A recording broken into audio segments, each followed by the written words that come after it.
안녕하세요. 물리 마음 공부하는 엄마입니다. 제가 김상욱 교수님의 양자 공부 책을 리뷰했었거든요. 근데 그때 설명을 할 때 말로만 설명을 해야 됐어서 굉장히 어려움이 많았었거든요. 그래서 제가 그 책의 내용을 이렇게 간략하게 정리를 해서 설명해 드리면 이해하시기 쉽겠다 싶은 생각이 들었어요. 그래서 제가 정리를 간단하게 했고 그 내용을 짧게 얘기를 해보고자 이 영상을 찍게 되었습니다. 우선 김상욱 교수님의 양자공부라는 책은요, 양자역학에 대한 내용을 다루고 있고 양자역학의 역사를 다루고 있어요. 그리고 김상욱 교수님의 생각을 다루고 있습니다. 그래서 이분이 어떤 생각을 가지고 있는지까지 볼 수 있는 책이었어요. 원자라고 하는 거는 지금 현재 우리 과학자들이 생각할 때는 구형의 솜사탕과 같은 형태, 그러니까 구름과 같은 형태라고 생각을 하고 있어요. 그래서 그 김성훈 교수님은 텅 빈 공간, 그래서 색즉시공, 공즉시색 이런 말까지 쓰셨거든요. 그래서 이분이 뭔가 불교 쪽으로도 조금 공부를 하시고 계시구나 이런 생각까지 들었습니다. 텅 빈 공간이라는 의미는 다 아시죠? 원자핵이 있죠. 그 다음에 전자가 있죠. 전자는 마이너스 전하를 띠죠. 그래서 원자핵이 예를 들어서 농구공만한 크기의 원자핵이 그 서울의 중심부에 위치한다고 가정을 하자면 전자는 서울의 외곽에서 존재한다 라는 거예요. 그 나머지 공간은 모두 다 텅 빈 공간이다 라는 거죠. 그렇죠? 텅텅 비어 있다 라는 거죠. 그래서 물리학적으로도 텅 빈 공간이다 라는 것을 증명을 해냈죠. 그렇다면 원자의 정체는 그럼 무엇이냐? 그런 생각을 해볼 수가 있겠죠. 왜냐하면 우리가 다 원자거든요. 우리 몸도 원자, 이 펜도 원자, 펜이 안 보이네? 이 펜도 원자, 그 다음에 컴퓨터도 원자, 핸드폰도 원자, 자연도 원자. 다 원자잖아요. 그러니까 우리는 다 원자로 되어 있는데 그럼 우리 원자의 정체를 밝혀야 되는 거잖아요. 그쵸? 그런데 이 원자의 정체를 밝히려고 할 때 우리가 볼 수 있는 거는 전자예요. 그쵸? 전자는 돌아다니잖아요. 사실은 그 과학자들은 원자 핵의 존재까지 밝히고 있어요. 그래서 원자 핵은 양성자와 중성자로 되어 있다. 이제 이런 부분을 다 알고 있죠. 근데 요 안에까지 밝히기에는 엄청난 큰 입자 가속기가 필요하거든요. 근데 아무튼 전자의 정체를 밝히려고 과학자들은 생각을 하게 됐고, 그러면서 전자를 이중슬릿을 두고 한번 실험을 해 보았어요. 그래서 실험을 한번 그림을 그려보자면 이렇게 슬릿이 있어요. 이게 구멍인 거예요. 까만색이 아니라 구멍이에요. 그래서 전자총을 땅땅땅땅 쏘는 거예요. 그러니까 전자가 여기서 나가는 거죠. 그래서 전자가 이렇게 나갈 때 전자가 어떻게 진행이 되는지 보여줄 수 있는 스크린이 필요하겠죠. 미술적으로 재능이 없어서 자, 그래서 스크린이 필요해요. 그러면 이 전자가 어떻게 진행됐는지 여기에 딱 찍힐 수 있기 때문에 그래서 이렇게 진행이 되는 걸 우리가 예상을 해보자면 전자총을 땅땅땅 쏘니까 당연히 전자는 이 구멍들 사이로만 진행이 될 수 있잖아요. 그래서 전자가 따다닥 따다닥 이렇게 찍힐 것이다 라고 예상을 했어요. 근데 결과를 봤더니 어떻게 나오죠? 결과를 봤더니 되게 재밌는 결과가 나왔어요. 어떻게 나왔냐면요. 밝은 무늬, 어두운 무늬, 밝은 무늬, 어두운 무늬, 밝은 무늬, 어두운 무늬, 밝은 무늬, 어두운 무늬 이런 식으로 나오는 거예요. 그래서 보강간섭, 상쇄간섭, 보강간섭, 산쇄간섭이 나타나는 거예요. 그래서 우리가 이런 결과가 나올 수 있는 이유는 이 전자가 탕탕탕 총알 같은 입자가 아니라 파동이기 때문에 나오는 거거든요. 그래서 이상하다 이런 생각을 했어요. 그러니까 파동이기 때문에 나오는 게 어떤 거냐면요. 여러분이 상상하기에 여기 상자에다가 물을 한번 담아보세요. 상상으로. 그러면 물이 이렇게 흘러간다라고 하면 파가 이렇게 진행이 되잖아요. 그러면 이 사이에 여기로 파들이 이제 지나갈 거 아니에요. 그러면 파들이 진행이 되면서 보강간섭, 산쇄간섭 이런 식으로 변하게 돼요. 그래서 보강간섭, 산쇄간섭, 보강간섭, 산쇄간섭 이렇게 나오는 것을 봐서 이거는 파동의 특징인데? 이렇게 과학자들이 생각을 한 거예요. 그래서 너무 이상하다. 나는 전자가 입자인 줄 알았는데 파동처럼 결과가 나오네? 이렇게 생각을 했고, 그리고 나서 이 하나의 전자가 이쪽 이렇게 나눠지는 것일까? 라고 생각을 하게 되었고, 그래서 여기다가 카메라를 딱 설치를 해서 관찰할 수 있게 딱 실험 세팅을 착 했어요. 그랬더니 어떻게 되었죠? 이게 입자처럼 다시 두 군데에만 탁 찍히는 거예요. 진짜 특이하죠? 그래서 입자처럼 반응을 하는 거예요. 그래서 아니 이게 무슨 일인가? 내가 여기다 카메라를 설치를 했더니 측정을 했더니 또 입자가 되네? 이런 생각을 사람들이 하게 됐고, 그러면 전자라는 건 입자야, 파동이야. 그렇게 생각을 하게 됐어요. 결론을 못 내리죠. 그래서 그거와 비슷한 예가 슈레딩거 고양이죠. 여기 슈레딩거 고양이. 여러분 아시겠죠? 그러니까 슈레딩거 고양이에 대한 그 여러 해석들은 많은데 이 책에서는 상자에다가 그 고양이를 두고 독약병이 설치되어 있는 그 상황에서 고양이가 톡 건드렸을 때 그 독약병이 딱 깨지면서 고양이가 이걸 먹게 되면은 이제 죽게 되는 거고, 먹지 않게 되면은 살게 되는 거죠. 그래서 고양이가 죽었는지 살았는지 이렇게 나중에 내가 보게 되면은 알 수 있는 거죠.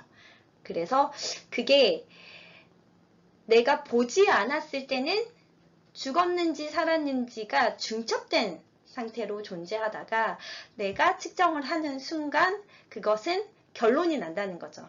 그래서 그것을 결어긋남이라고 표현을 하거든요. 그래서 우리는 우리 현상세계에 존재하는 걸 결어긋남이 일어나서 존재한다라고 이야기를 해요. 그래서 여기를 통해서 알 수 있는 거는 우리는 기본적으로 원자로 되어 있고 원자는 전자를 가지고 있는데 이 전자는 희한하게도 입자성, 파동성을 모두 다 가지고 있다라는 거를 알 수가 있었죠. 그리고 전자 말고 빛도 이중성을 가지고 있다고 과학자들이 증명을 했죠. 1673년에 뉴턴은 빛은 입자다라고 이야기를 했어요. 근데 1803년에 토마스 영이라는 과학자가 간섭 실험을 통해서 빛이 파동이라고 주장을 했거든요.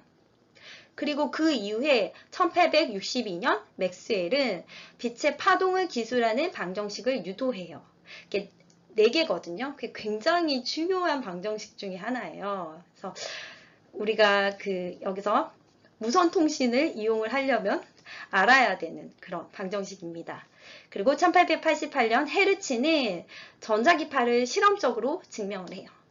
그래서 7년 후에는 무선 통신에 성공을 하게 되고 사람들이 그걸 실질적으로 이용을 하게 되는 거죠.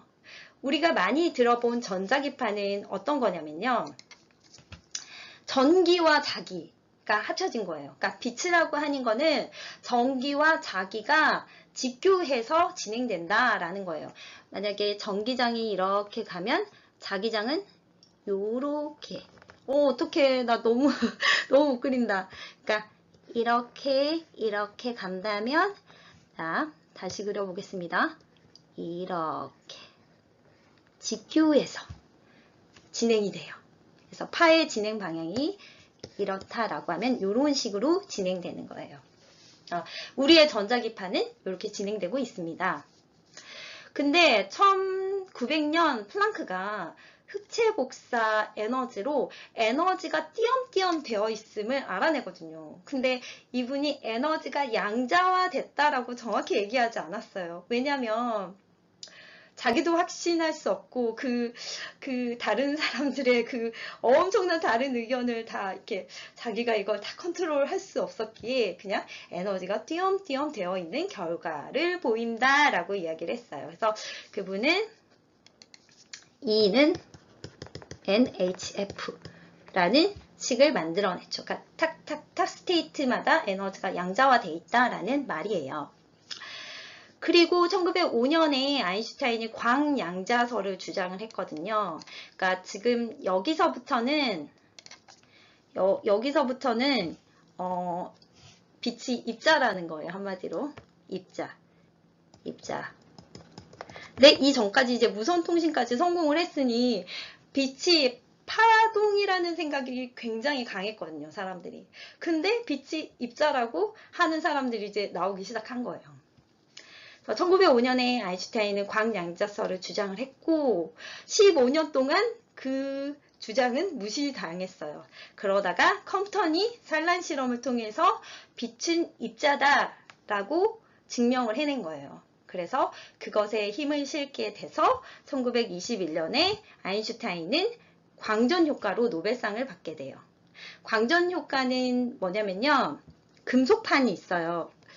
굉장히 유명해서 다 아실 것 같긴 한데 금속판이 있어요. 그러면 이 빛이 쪼여지게 되고 그 다음에 빛이 쪼여지게 되면 전자가 탕 하고 나가는 현상이에요. 그러니까 약간 우리 당부공 생각하면 돼요. 탕탕 이렇게 되는 현상. 그래서 빛이 입자기 때문에 일어나는 현상이다 라는 걸 알 수 있겠죠. 그 다음에 1913년에 보온은 수소 원자를 통해서 에너지가 양자화되어 있다는 것을 알게 돼요. 근데 그 에너지가 양자화되어 있다는 것을 본인이 설명하기 위해서 정상 상태라는 걸 주장을 하게 되거든요. 그래서 안정한 상태가 정상 상태고 그 정상 상태에서 이제 들증 상태로 가기 위해선 특정한 에너지가 흡수되어야 한다. 그러니까 그 원자에서 전자가 검정색으로 할게요. 원자에서 전자가 이렇게 발견될 게 딱 여기이다. 그러니까 정상 상태에서만 원자가 발견되고 다른 공간에서는 원자가 발견되지 않는다라고 이야기를 했어요. 그리고 그 주장은 한마디로 하나의 상태에서 다른 상태로 양자 도약을 한다라는 거예요. 그래서 퀀텀 점프를 한다라는 거죠. 그래서 이런 주장으로 보온은 1922년에 노벨상을 받게 됩니다. 그리고 1925년에 하이젠베르크는 이런 말을 했거든요. 원리적으로 측정 가능한 양에만 주의를 기울이자고 주장을 하였어요. 우리가 실질적으로 전자 자체를 측정할 수는 없거든요. 우리가 이거를 볼 수 있는 거는 사실 전자기적 반발력으로 이 모든 걸 느끼고 하는데 이 전자를 직접 눈으로 볼 수 없어요. 우리가 볼 수 있는 것은 반사된 빛만 보는 거예요. 전자가 있는 곳에서 반사된 빛이요. 그래서 그러니까 간접적으로만 우리가 전자가 있다라는 거 측정할 수 있거든요. 그래서 하이젠베르크는 흡수 방출하는 빛의 진동수가 우리가 관찰할 수 있는 것이다. 그래서 그것을 행렬로 표현했어요. 그래서 우리 행렬 많이 아시죠? 이렇게 예를 들어서 1, 2, 3 자, 뭐 이런 식으로 표시되는 이렇게 행렬로서 쪼라라라 이렇게 표시를 했어요. 그래서 양자역학을 수학적으로 표현하게 된 사람이죠. 처음으로 표현하게 된 사람. 그 이후로 1926년에 슈레딩거는 양자역학을 파동 방정식으로 표현하게 됐어요. 그래서 요거거든요. 이게 이렇게 이상하게 됐네요. 이게 바로 파동 방정식이에요. 이게 파동 방정식입니다. 그래서 파동 방정식은 하이젠베르크의 행렬과 비교할 때가 여기 덮어져 있는 것 같습니다. 하이젠베르크 행렬과 비교할 때 접근하기 편하거든요. 왜냐면 여기 보이시는 것 같이 미분이 들어가요. 그래서 미분 적분은 수학자나 과학자들이 좋아하거든요. 저는 별로 안 좋아하지만 좋아해요. 그래서 풀기도 쉽고, 사실은 이 행렬은 좀 풀기 어렵잖아요. 이렇게 약간 감 잡기도 어렵고, 근데 이런 방정식은 우리가 보기 편하기 때문에 슈레딩거 미분 방정식을 취하자라고 학계에서 그쪽으로 많이 기울게 됐고, 지금 이제 슈레딩거 미분 방정식, 슈레딩거 파동 방정식을 쓰고 있죠. 그렇죠? 그리고 1927년에 솔베이 회의에서 양자역학은 학계에서 받아들여지고 확립이 되게 되었죠. 그래서 솔베이 회의가 아주 굉장히 의미 있는 회의였죠. 그래서 아인슈타인과 보어의 대립을 볼 수 있었던 굉장히 재미있던 그런 회의입니다. 그다음에 그래서 양자역학이 물리학에서 굉장히 의미 있는 부분으로 차지하게 됐고, 지금까지 그 연구를 하고 있잖아요. 그래서 그 이유는 우리는 양자역학의 세상에 살고 있거든요. 앞에서 얘기했듯이 모든 것은 원자로 되어 있고 전자를 이용하면서 우리는 살고 있기 때문에 양자역학의 틀에서 벗어날 수가 없어요. 그래서 특히 우리는 반도체를 이용하잖아요. 반도체는 아시죠? 그러니까 우리가 충만한 어떤 전자가 딱 채워진 충만띠가 있어요. 전도띠 사이에 이 띠틈이 얼마 안 된다라고 하면은 이 전자가 언제든지 올라갔다 내려갔다 이렇게 왔다 갔다 할 수 있는 거죠.